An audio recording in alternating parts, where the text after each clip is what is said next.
कोपरगाव शहरातील नागरिकांना गेल्या अनेक वर्षांपासून पाण्याच्या टंचाईला सामोरं जावं लागतंय। पाण्याच्या टंचाई संदर्भात बरीच कारणं यामागे आहेत। आता मात्र टंचाईनं कहरच केला असून सध्या शहराला 12 दिवसाआड म्हणजेच 13व्या दिवशी पाणी पिण्यासाठी पुरवठा होतोय। पाणी पुरवठा होणाऱ्या येसगाव येथील तळ्यातील पाणी संपत आल्यामुळे शहराला अशुद्ध, गाळ मिश्रित, आळ्यायुक्त पाणी पुरवठा होतोय। पाणी प्रश्न अतिशय गंभीर झाल्यानं शासनाने याची दखल घ्यावी याकरिता शहरातील सर्वपक्षीय व्यापारी, डॉक्टर, इंजिनियर, वकील आणि विविध सामाजिक संघटनांनी सर्व जाती धर्मातील नागरिकांनी एकत्र येऊन तहसीलदार योगेश चंद्रे आणि मुख्याधिकारी प्रशांत सरोदे यांना लहान मुलांच्या हस्ते निवेदन देण्यात आलं। सदरच्या निवेदनात प्रमुख मागण्या अशा आहे की शहराला शुद्ध पाणी पुरवठा व्हावा, त्याकरता धरणातून तातडीनं पिण्यासाठी शहराला पाणी सोडण्याकरता पाण्याचं आवर्तन तात्काळ द्यावं, प्रलंबित असलेल्या कोपरगाव शहरासाठीचा येसगाव येथील नवीन 5 नंबरच्या तलावाचं खोदकाम तातडीनं सुरू करावं, यासाठी समृद्धी महामार्गाचे कोपरगाव तालुका कार्यक्षेत्रातील कंत्राटदार गायत्री कन्स्ट्रक्शन कंपनी यांना आदेश द्यावा। यापूर्वी तसा पत्रव्यवहार नगरपालिकेने केलाय। पाणी साठवण तलाव क्रमांक 1, 2, 3 यातून गाळ काढण्याचं काम त्वरित सुरू करावं, याकरता जिल्हाधिकारी यांनी दुष्काळ निवारण निधीतून निधी उपलब्ध करून द्यावे, तसेच 4 नंबर तलावाच्या उर्वरित कामासाठी तात्काळ निधी उपलब्ध करून तातडीनं काम सुरू करावं, या मागण्या प्रामुख्यानं करण्यात आल्या। यावेळी माजी नगराध्यक्ष मंगेश पाटील, ज्येष्ठ विधिज्ञ ॲडव्होकेट शंतनू धोरडे, ॲडव्होकेट जयंत जोशी, माजी नगरसेवक डॉ अजय गर्जे, माजी नगरसेवक दत्तात्रय जगताप, बाळासाहेब रुईकर आदींनी आपल्या भावना व्यक्त केल्या।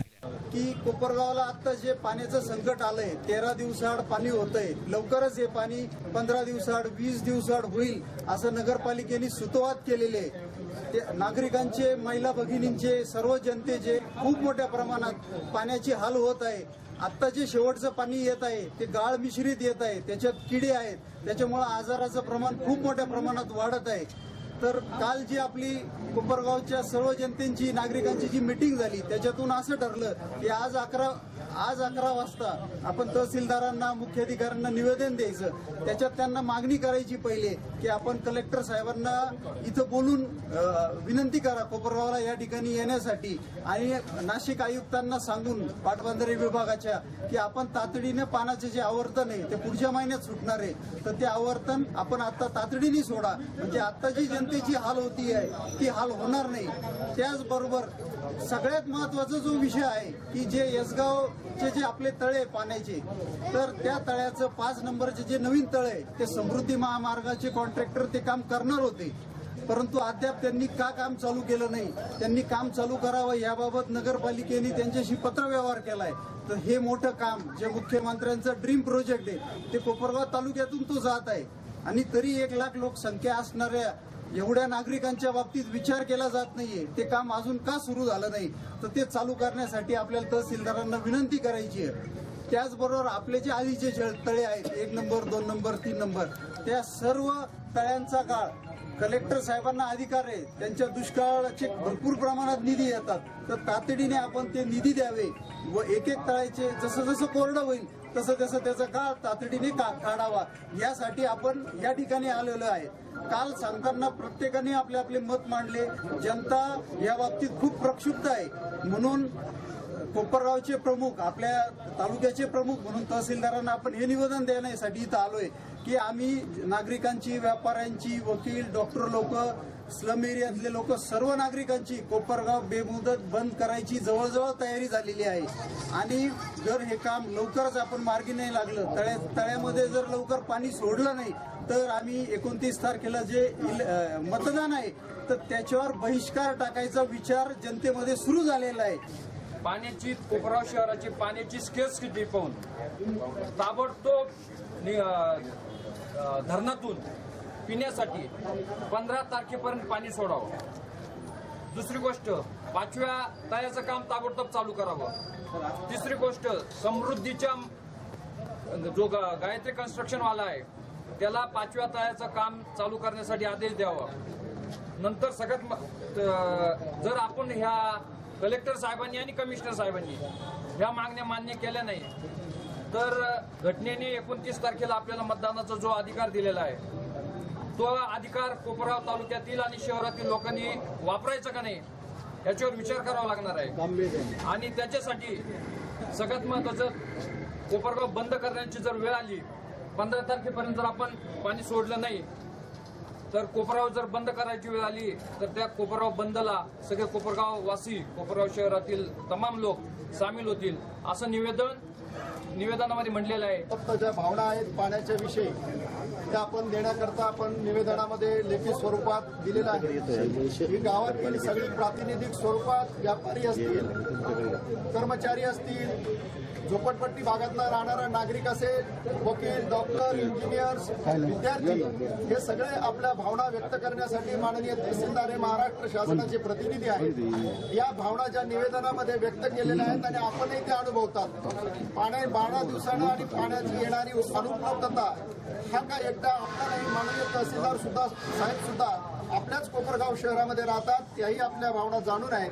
मी आपल्या सगळ्यांच्या वतीनं त्यांना विनंती करतो की 4 नंबर तळ्याचे जे उर्वरित काम आहे की ज्याला काही प्रकरणाकरता माननीय कलेक्टर साहेबांनी त्याच्या उर्वरित कामाकरता स्थगिती दिलेली आहे, ती स्थगिती उठवून 4 नंबर तळ्याचं उर्वरित काम आता पाणी कमी झालेलं आहे तर त्याच्यातला गाळ काढण्याची प्रक्रिया जी आहे ती जर पुढे चालू केली आणि अशा स्वरूपाचं 1992 आणि पूर्वी आंदोलन झालं होतं त्यावेळेस थोडी परिस्थिती ही हाताबाहेर गेलेली होती, तर अशी परिस्थिती पुन्हा आपल्यावर निर्माण होऊ नये या संतप्त भावना आपण सगळ्यांच्या वतीनं माननीय जिल्हाधिकारी, माननीय विभागीय आयुक्त आणि माननीय शासन यांना आपण कळवाव्यात अशी सगळ्यांच्या वतीनं आपण क्षेत्रामधील लोक आपल्या पाण्याच्या मागणीसाठी आपण या ठिकाणी जमलेलो आहोत. 4 एप्रिलला मी स्वतः नाशिक येथे जलसंपदा विभागामध्ये जाऊन कोपरगावसाठी लवकरात लवकर पाण्याचा आवर्तून सोडा अशी मागणी केलेली आहे. लेखी मागणी केली आणि प्रत्यक्ष राजेशजी मोरे यांची चर्चा पण केली. त्यांनी सांगितलं की आम्ही वरिष्ठ पातळीवर बोलतो आणि लवकरात लवकर आम्ही निर्णय घेतो. 5 नंबरचा जो विषय आहे की 3 महिन्यापूर्वी मी दिल्लीला गेलो आणि नामदार नितीनजी गडकरी यांना आग्रह करून गायत्री कन्स्ट्रक्शन कंपनीला हैदराबादला फोन करायला सांगितलं की आमच्या कोपरगाव नगरपालिकेची आर्थिक परिस्थिती चांगली नाही आहे, तर त्या समृद्धी महामार्गाच्या माध्यमातून आम्हाला 5 नंबरचं 22 एकराचं तळं करून द्या.